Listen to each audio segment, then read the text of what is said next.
Most people think that waiting to upgrade actually saves money. But in Singapore's property market, waiting could actually be, making your next property more expensive, right? Not cheaper. So in this video, let's find out. Right, so if you're thinking about upgrading, right, from a HDB, whether it's now or should you wait later, right? Here are some of the reasons why you should really consider whether upgrading makes sense to you or not, right? And some of the costly mistakes that most Singaporeans make, right? What really matters is actually the property price gap. So if you understand this, right, if we have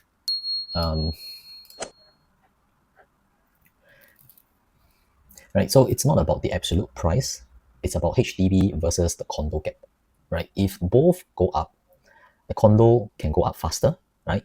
Upgrading gets harder. So then waiting can mean chasing a moving target, right? So most people track only the HDB price. That means because they're currently staying in the HDB, they're only looking at what they can sell at, and then that's actually a mistake because they're not keeping track of how fast the private property price is actually moving, right? So for example, you bought a BTO, you actually see that in 5 years time, right, your price has actually increased to this much, for example, and then you only keep track of the trend of what you are seeing, and that's about it, right? But for private property, it may actually be going at a steeper and faster rate than you can imagine, right? So with this, it makes it harder for you to get in at a later stage if you just keep on waiting, right? And next thing would be the interest rates, right? Whether it's a friend or enemy, right? If you have been keeping track of the mortgage rate over the last 5 years, you would see the rate going crazily high because of what's happening in the world, the wars and all this. And then in recent 1 to 2 years, it has come down quite a lot to about 1.2 to 1.5%. It fluctuates, right? So higher rates, right, reduce affordability short term, but they also slow price growth, right? And when rates drop, demand surge, price go up faster. Okay, because everybody think that, hey, now I can go in, I should go in, right? So you don't wait for low rates, you position them, right? You position yourself before they drop. Okay, at the point, right, of making this video, it has come down to about 1.5 on average. So if this is a rate that you think you can already get in, then you should already make a move, right? Provided that everything is within your comfort means, right? In terms of your affordability, your TDSR, everything needs to be calculated for, right? And next thing would be your holding power, and this is the brutal truth, right? Can you actually hold for 3 to 5 years minimum? If not, don't upgrade, okay? Regardless of the market, right? Because the thing is that the ability to survive trumps, sorry, I have to use this word, is bigger than your timing, right? It has to be made sure that no matter what happens, the calculated for risk that you can take, right? You should be able to survive through at least 3 to 5 years. For example, if the mortgage rate, right, or the interest rate is going to go up, right, back to where it was, 3-4%, right, or even if you want to make it to 5%, can you actually hold the property, right? This is a very hard one, but it's something that you need to own self calculate and make sure that, hey, no problem, now it's at 1.5. If it's back to 4, back to 4-ish, or even worse, 5, can I actually hold this property without much problem, right? That's first stage. If you want to make it even harder, right, for example, you and your spouse is actually holding on to this property, one of you actually loses your job, right? Can you hold it within 6 months to 1 year until your spouse find another job, right? So these are what's happening in the market, what's real, and something that you need to be honest, right? You need to calculate to the point where, okay, even my spouse loses a job, within 6 months to 12 months, we don't have any problem, cash flow is still good, and everything can be covered, okay? Right, and next thing you want to know is about the supply wave and the demand pressure, right? New launch versus limited land supply in Singapore, right? Because of this supply constraint, how the government works, there's always lack of supply. There is always demand, right? The cooling measures can only delay growth, right? It cannot totally kill it. You've seen it already. No matter how much the cooling measures come in, it may slow down the market a little bit. But after a while, people start to realize that, hey, this cooling measure is not going away, it's permanent. They will start to relook again and go in, right? One thing you got to take note is that because your timeline, all right, how much you can loan at 30 years old, at 35 years old, at 40-year old is very different, right? So you don't want to try to time it so nice.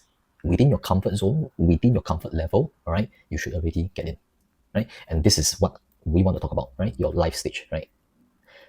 You need to think about family planning. You need to think about your income growth, right? You need to think about risk tolerance, okay? Because bad timing financially hurts, right? But bad timing in life basically means you're making the worst decisions of all time, right? So you need to understand where you are because everybody's situation is different, right? And we have a real world example, right? Let's say we have three buyers, right? Buyer A, right, upgraded during uncertainty, right? Everybody's very scared, right? Don't know what to do, bought condo at a lower price and then benefited from the price surge, right? And then we have buyer B, right, waited for certainty, right? Everything is confirmed, right? And then go in, right? So this buyer actually bought at a higher price and then has got a higher loan and smaller growth, right?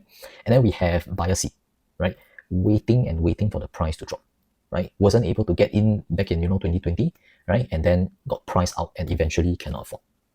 Okay, so you see in this kind of examples, right, which is very real, you have to understand that you are risking because you're waiting for the price to come down. But what if it doesn't come down, right? So you need to understand that Singapore's property is very different from other countries' property.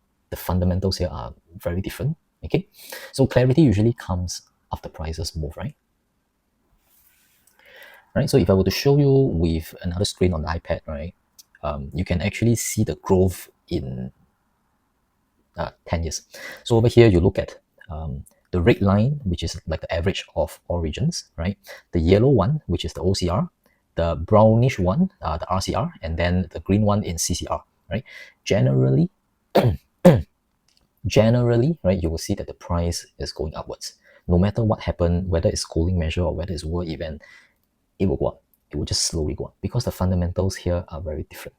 Okay, and if you look at the price that had happened over the last 10 years, right? If we calculate from March 2016 to February 2026, you will see that on average, right, all regions over the last 10 years, your property should have moved close to 50%, and that's quite a huge jump, right? If you consider, comparing just to, your other asset class. So my point here is that you may want to diversify, right, your portfolio, but you have to have property as one of your asset class, right? It's one of the more stable, growing asset that you should hold, right, compared to many other assets, right? So as a strategic investor, you are not trying to time the market, you are managing the price gap, right? If your next property appreciates faster than your current one, right, by waiting, you're actually at a losing ground. So in reality, you need to enter when the gap is still manageable, not when everything feels safe, right? And this is where most people lose money quietly, right? So if you are still considering, whether you should do an upgrade, right? Whether upgrading makes sense to you or not, the smartest move is not by guessing, is to actually understand your exact numbers. You work out the numbers, you make sure that everything is planned and within your plan.